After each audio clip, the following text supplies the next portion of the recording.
But I am very fortunate today to have a special guest, Vanessa Beeley. She is an independent investigative journalist and photographer. And unlike most of the people who will spout off about what's going on in Syria and Aleppo, she actually just returned from there as an investigative reporter. So Vanessa, thank you very much for joining us today. You're welcome. Thank you so much for inviting me to come on. Maybe if you don't mind giving our viewers just a couple of words about your background, where you come from, what you do, and that sort of thing. Yeah, sure. I'm British born. My father was a British diplomat, British ambassador to the Middle East. I write predominantly for 21st Century Wire, and the articles have also been published at Mint Press. Good. That's great. Well, I don't need to tell you that this has been a really dramatic week when it comes to Syria and Aleppo. We saw yesterday the State Department spokesman John Kirby. He warned the Russians that if they continue fighting and assisting the Syrian government, more Russian lives will be lost, more Russian planes will be shot down. A very chilling thing for him to say. He said Russians will be coming home in body bags. It sounds like a threat, and you might just say it's typical of John Kirby's blowhard style of speaking.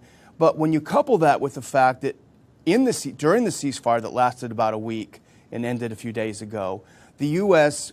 and its allies were shipping literally tons of anti-aircraft rockets to their rebels in and around Aleppo. New York Times, the brutal strategy behind Russia's massacres in Syria. That's a little flavor of our media over here, Vanessa. How accurate is that in your experience? You just returned from a trip to Aleppo. The majority of the Western media in the UK as well as in the US are very much portraying Aleppo as a sort of homogeneous city. That's not true. We're talking here very clearly the tale of two cities, if you like. Aleppo has been divided by the terrorist invasion that happened around 2012. Right from the very beginning, Aleppo has resisted any attempts to pull it into the so-called mythical revolution. And because of that fact, the invasion that happened in 2012 has inflicted punitive measures on Western Aleppo, if you like, because they were responsible for resisting the armed revolution. 600,000 civilians fled from eastern Aleppo into western Aleppo very early on when the terrorists invaded. Those that are left, there's probably around, according to the Aleppo Medical Association that we met with when we went to Aleppo, there's around 200,000, maybe even less now, people left in eastern Aleppo. At least a quarter of that, if not more, are terrorists and their families. The civilians that are in eastern Aleppo, the majority of them are being held hostage. We were given many witness testimonies that stated to us they have family that are still in East Aleppo that are terrified to leave to come into the government-held Western Aleppo, because if they leave, members of their family, their friends, their relations will be murdered by the terrorists. So fundamentally, these terrorists are using these civilians as human shields and then declaring to the media that's accepting their propaganda that these civilians are under threat. The only reason they're under threat is because they're being imprisoned in this area by the terrorists and used as human shields. But these internally displaced people, 90% have gone into government-held areas for protection. That's over 7 million people that have been displaced inside Syria that have fled to government-held areas. And let's just also dismantle the whole sectarian idea, because if you go to the coastal areas, for example, like Tartus and Latakia, you will find there are Sunni, there are Alawite, there are Christians, there are all manner of denominations that have fled to that area to cohabit and coexist side by side in taking refuge from the terrorist attacks and massacres that are going on in their homes and villages. So you're absolutely right to make that point. And the other point is there is a huge campaign of dehumanization of the Syrian people by the Western media.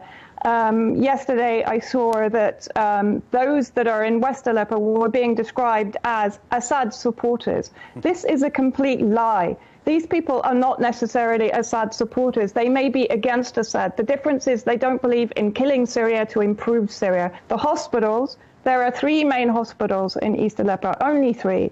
And there are 7 basic health centers that don't have the facilities to carry out operations and so on. Those 3 hospitals, in Al-Dakak, in Al-Zara, and the Omar Abdulaziz Hospital, which was created by the Grand Mufti Hassoun, are all occupied by terrorists. The top floors are being used as sniping towers. Again, this is not described. And they will treat terrorists as a priority over civilians. The Al-Quds Hospital, which has been in the news recently, which, by the way, was destroyed, according to all mainstream media, in April. It was reduced to a smoldering heap, as per their reports, is now suddenly rebuilt in the last few months and is now... And again, I have to stress here, that comes from every single Syrian person that I met across the governorates that I traveled to.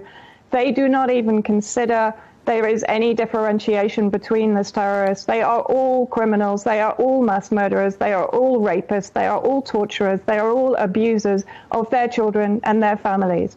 And yesterday, in fact, you're quite right, 80% of those 200,000 people that are in East Aleppo have been described as being Nusra Front. And yesterday, in fact, while the media was amplifying and megaphoning the propaganda that was being provided to them by the terrorist factions inside East Aleppo, mortars were being rained down upon civilians in West Aleppo. We had descriptions of it being like hell. These terrorists that are called rebels, that are called moderate rebels, that are called opposition, are massacring Syrian people. They are not Syrian people who are Assad supporters. They are Syrian people, whether they are Christian, whether they are Shia, whether they are Sunni, whether they are Alawite. Every single one of them will say to you, we are Syrian first and foremost. And we are not here, even if we disagree with our government, we're not here to kill our country in order to improve it. The White Helmets, despite saying that they are an NGO and that they're independent and that they have no funding from interested parties in the conflict in Syria, they're receiving probably now around $100 million at a conservative estimate from the US via USA, 23 million. From the UK, we had Boris Johnson yesterday saying that he was going to up the ante to 32 million pounds. Japan is now involved. Denmark, Holland, Germany the other day confirmed that they would give them 7 million. We know for a fact they fabricate evidence. That's been proven in my reports. We know for a fact that they are sectarian. They stole ambulances, all of the ambulances, 3 of their fire engines. They murdered other real civil defense members. They kidnapped others. They drove others out of East Aleppo into West Aleppo. And this is not an isolated incident. Basically, this same procedure happened in Idlib, in Deir ez-Zor, in Raqqa, across Syria, in other words. So, this organization is basically, as far as I'm concerned, they're a terrorist support group. They're acting as terrorists in many instances, and they are terrorists, and yet they're being described by our governments as humanitarian first responders.